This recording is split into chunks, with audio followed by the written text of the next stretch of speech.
So his first central idea about mimetic desire, abstractly speaking, is it reshifts like how we think in modern ways about who we are as a person.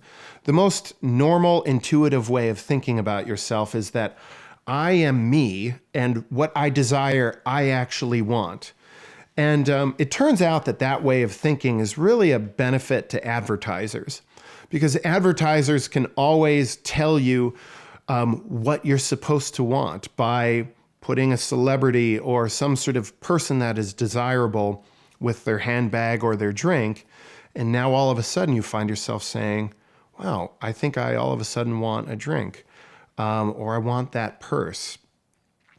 That way of thinking is, it ultimately thinks that what I desire is truly from me. But mimetic desire is a way of saying, you're mistaken. A lot of what you desire comes from and is intuited from what others desire, what they want.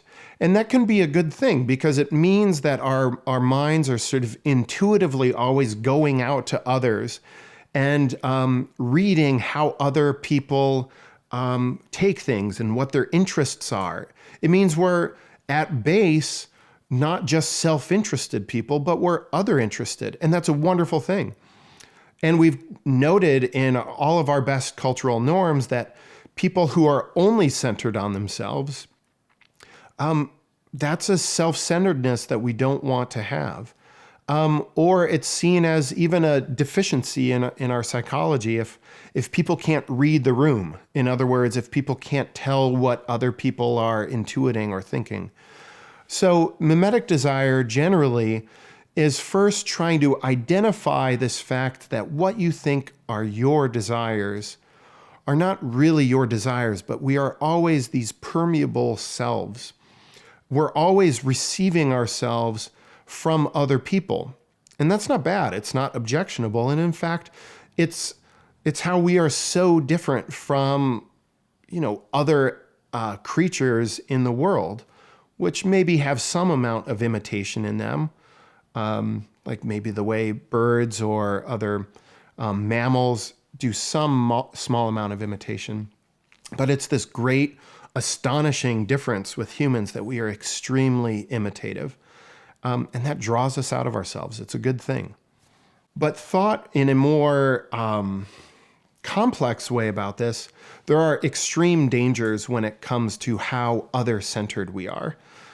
The most famous example is, you could just look at my kids. When there's like 100 toys in our room, the one toy that one kid picks up, now all of a sudden the other kid wants that toy.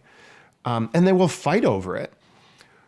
Even though there's 99 other toys in the room, there's something about our wanting what others want that leads us to sort of clash and sort of butt heads with others. And so Girard's point of transitioning into thinking not just about our general psychology abstractly, but to think about our conflicts and the ways in which our desires lead to conflict. And so Girard's second point ultimately is to say, this problem of mimetic conflict, we should think about it in an evolutionary way. We should plug it into interpreting the origins of religion and how it seems very reasonable, and even Nature, one of the leading science journals, has been publishing on this recently, that there is something accurate about suggesting the hypothesis that human cultures ultimately centered around ways of managing our mimetic conflicts, ways of managing our desire to grasp at the same stuff and butt heads. So Girard's point is that the first level of dealing with that is taboos and restraints of sort of, the people in communities insisting that you shall not imitate each other too much. That, of course, is embedded in the famous thou shalt not covet command, not wanting what others have because they have it. But all ancient cultures shared some form of taboo against mimetically desiring what others want too much. So that would be kind of the origin of taboos in human culture in Girard's ideas. Anything that restrains desiring what others want too much.